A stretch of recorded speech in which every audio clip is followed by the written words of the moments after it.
The gang unit detective New Dog, first name, last name, his mama, his daddy, his social security number, what hospital he was born in, what he ate last night. Oh, hell no. Nigga kill over a bitch, but let a rat keep his wife.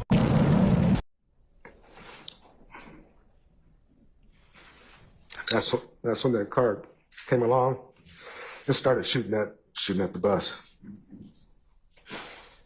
Now, as you're driving, are you able to discern where the shots are coming from? Does it come from the front of the bus, the back of the bus, or somewhere else? They started at the back of the bus. They shot my engine, shot my radiator, and just started shooting all down the side of the bus.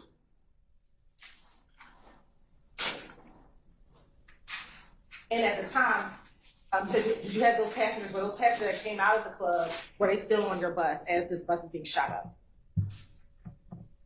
Yeah, they were back there screaming on the floor.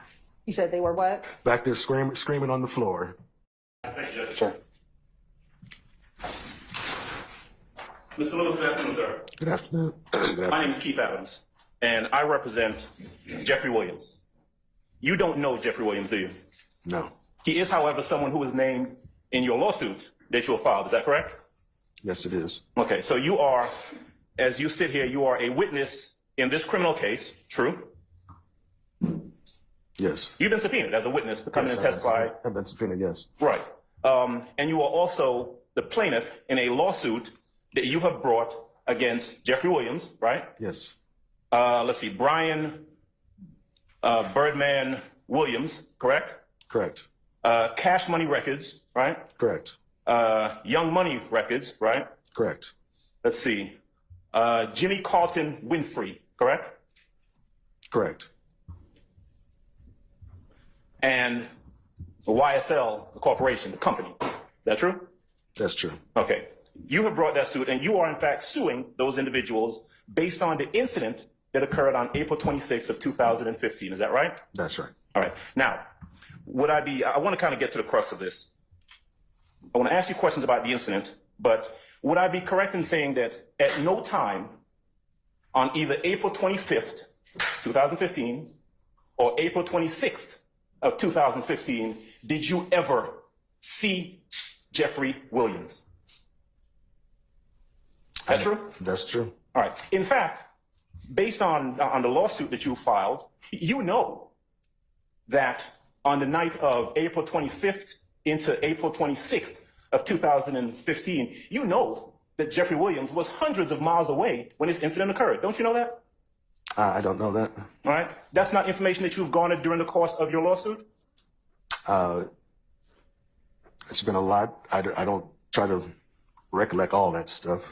You don't know what's going on in the lawsuit that you brought? Yeah, I do. I sustain the objection. Okay. Is the company that you were driving for that night Pioneer? Is that right? Yes. Are they party to the lawsuit against Jeffrey Williams? No, they're not. Okay, it's just you, right? Yes. And that is a $30 million lawsuit that you have brought against someone that you didn't even see that night. True? True. Matter of fact, Brian Birdman Williams, you didn't see him that night either, did you? No. Okay. If I heard you correctly, you were not able to describe to the police or any detective or anyone any description of anyone who did any shooting on the night of the 25th going into the 26th. Is that true? That's correct. You didn't see anyone, did you? That's correct. In fact, when you were when you testified earlier about this person who walked up to you and asked for Al, you remember that? Yes. You didn't give a description, or you weren't asked to give a description of that person to the police at any point, were you? No. Clear something up for me. You said it was odd that the person came and asked for Al, right? Right. Your name is Al, isn't it? Yes. Okay.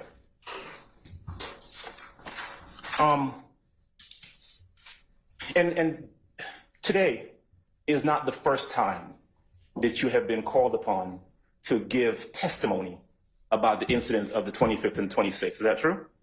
This is the first time I've called to testify, yes.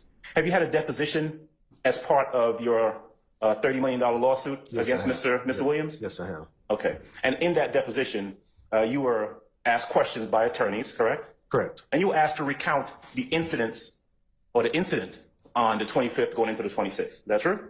Yes. All right. And you were able to recount and give them as many details as you could remember from that night. As I remember, yes. All right. Now, this is 2015, or the incident is 2015. So we're talking about 9 years. About 9 years ago. Is that Yes. true? And it's fair to say that it's a very traumatic incident, right? Very much so. So much so. I mean, obviously, I've noticed that you've been upset and you were crying out. You were upset. I understand that you've been testifying about this. Isn't that right? Yes, it is. All right. Now, the 911 call that we heard a little bit earlier. True to say, that was you on that 911 call, right? Yes. And you were able to hold it together. You were very calm when you were making that 911 call. True. True. You were able to give whatever details you gave during that 911 call very calmly while the bus was being shot at, right?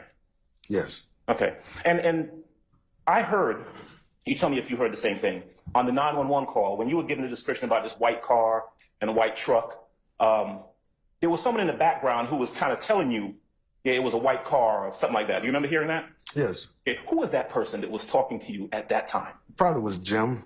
Probably? He was the one next to me. There was like 12 people on the bus, so I'm not sure who was the one behind me in my ear, but it probably was Jim, which was next to me. That would be James Mulvey, right? I don't know his name. I know him from Jim. I don't know his full name. Mr. Lewis, good afternoon, sir. Just have a few questions for you. On April 25th and 26th, 2015, you were actually working for Pioneer, the bus company, correct? Yes, I was. And you were, at the time of this incident, you were acting and working within the scope of your employment, correct? Correct. You were on duty, essentially, correct? Correct. Did you file a workers' compensation claim in connection with this case? I don't recall that. I mean, I don't recall this. Okay.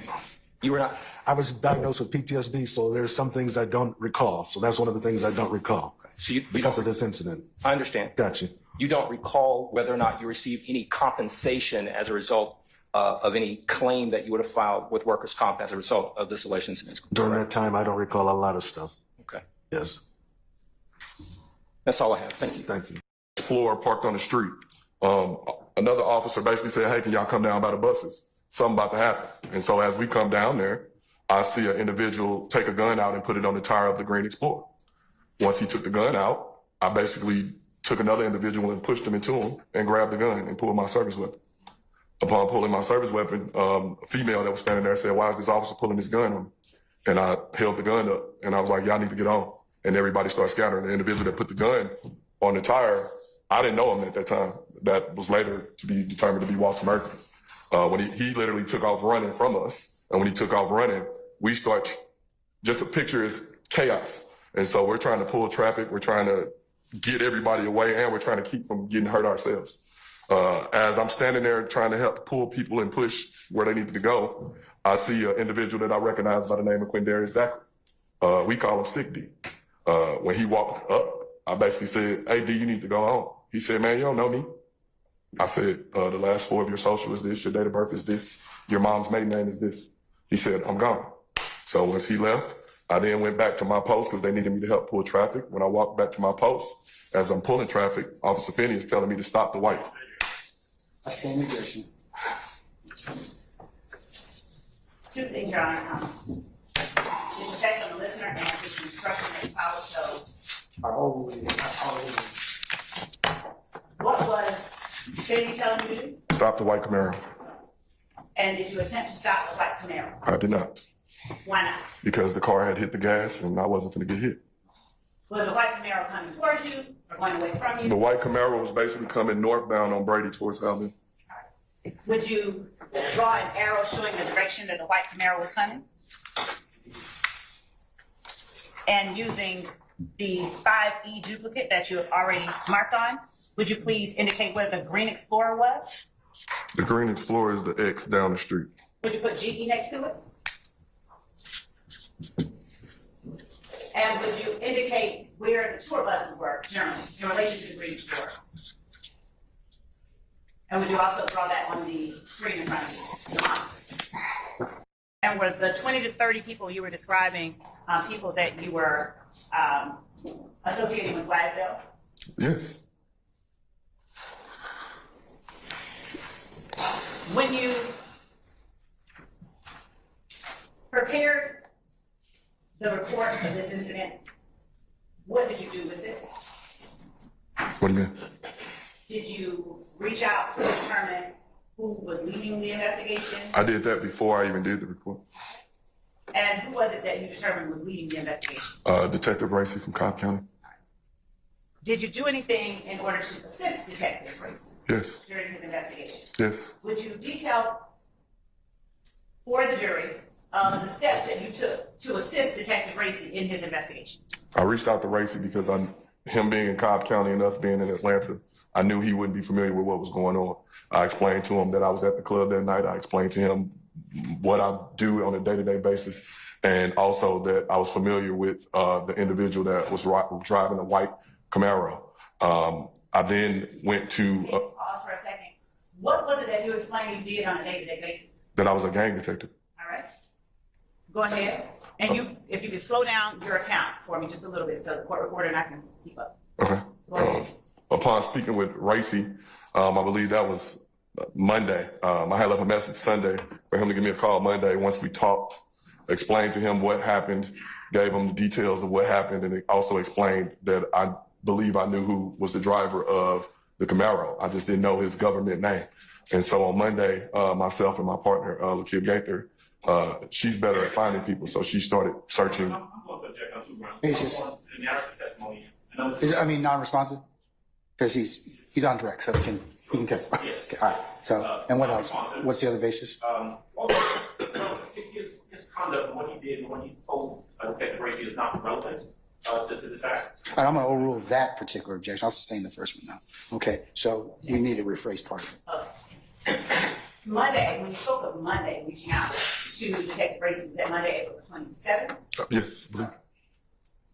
And when you spoke about investigations that you were involved in, generally speaking, what were you investigating? At that time?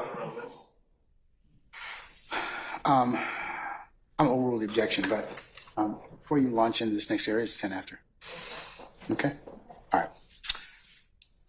Ladies and gentlemen, how about we stop for